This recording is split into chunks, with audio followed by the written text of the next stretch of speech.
She-Hulk is hiding a ton of Marvel Easter eggs, cameos, and clues.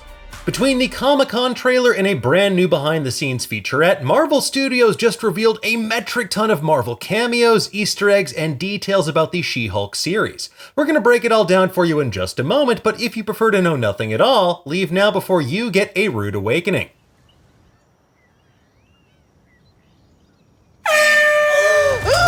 Wow! Jesus, what the hell, man? Okay, let's get into it, shall we? We're gonna break down both the new featurette and the trailer, so we'll be weaving back and forth. In the featurette, star Tatiana Maslany details how Jennifer Walters goes from mild-mannered attorney to full-blown She-Hulk status. She says that she accidentally takes in some of Hulk's blood, and this is paired with scenes of a car crash where she's pulling her cousin Bruce Banner to safety. She then looks down and sees green veins popping out of her arms as she begins to Hulk out for the very first time.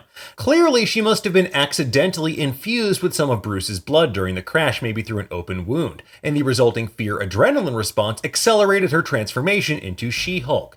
And this makes for a nice parallel with her comic book origins, wherein Bruce gives her a life-saving blood transfusion after she is fatally wounded by mobsters who had beef with one of her clients. Now, it's unclear what caused the crash here, but it could be an attempt on their lives. I mean, Bruce is pretty famous. Hulk out! Bruce. Damn. It's also worth noting that Bruce's arm is still in a sling at this point following the events of Endgame. We saw that Bruce is wearing a sling in the post-credits of Shang-Chi as well, but he seems to be all healed up by the time we see them together in Mexico. Bruce tells Jen that her best friend isn't Nikki, it's spandex, and for years Marvel fans wondered how Hulk's signature purple pants always stayed on his body despite it growing to preposterous proportions. I never wear cutoffs. How do I keep waking up in cutoffs? Normal pants going in, cutoffs coming out. Speaking with Vanity Fair, Stan Lee said, "I just figured that Bruce Banner had probably been a friend of Fantastic Four leader and all-around genius Reed Richards, and Reed had given him some elastic trousers. There's an explanation for everything, but you may not be technically advanced enough to follow me on all of this. Science pants." Okay. There's also more of Jen's signature fourth wall breaking, and this happened long before Deadpool even existed. She-Hulk would routinely smash the fourth wall, beginning with the cover of Sensational She-Hulk #1. She would tear through blank pages and even confront the writers and editors of her stories, and thankfully that tradition carries over to the show.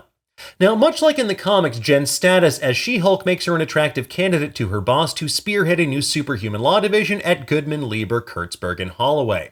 Now, for those who don't know, this law firm is full of Marvel Easter eggs. The three partners at the beginning are named for Marvel Comics founder Martin Goodman, Stan Lee, aka Stanley Lieber, and Jack Kirby, aka Jacob Kurtzberg. Holden Holloway, the head of Jen's law firm, mentions eccentric superhumans as we see Frogman flying out from what appears to be a big screen TV heist. First appearing in 1982's Marvel Team-Up #21, Frogman was the son of the villainous Leapfrog, but he decided that a career in justice suited him a little bit better. It's just riveting stuff, people. I said... In the background of the law firm, we can also spot a room full of comic books, and it's worth noting that while the MCU rarely makes mention of Marvel comics as existing things, they did exist in the She-Hulk comics. They were basically adaptations of real-life events, and they could be used as evidence in a court of law, so we could potentially see that here. Jen's first big assignment is to defend Emil Blonsky, the Abomination who first appeared in 2008's Incredible Hulk movie. He's being kept in the same damage control Supermax facility that Clandestine escaped from on Ms. Marvel. It's also where Wong broke him into and out of so they could rig underground pit fights in Shang-Chi. Maybe you'll start controlling those punches like we practiced? Despite his obvious rage issues, Blonsky has apparently rebranded himself as a self-help guru. He runs a wellness retreat, and the BTS footage shows Titania interrupting one of these talks. Motivational posters in the background have phrases like Abomaste and Achieve Everything. Now, not only does he greet Jen with a casual namaste, but he also has some weird groupies looking on at him through the glass at the prison. As for Wong, the Sorcerer Supreme also appears in this show, making an appearance at a magic show through a sling ring portal to battle weird demonic bat-like creatures. And these monsters bear a resemblance to the Soul Eaters that we saw in Shang-Chi, but aren't quite as deadly. Our best guess here is that the magician we see later on in court is dabbling in actual magic, and that's attracted Wong's attention. But when it comes to throwing the book at this guy, Wong wants to throw the Book of Vishanti, whereas Jen means a metaphorical book of American laws.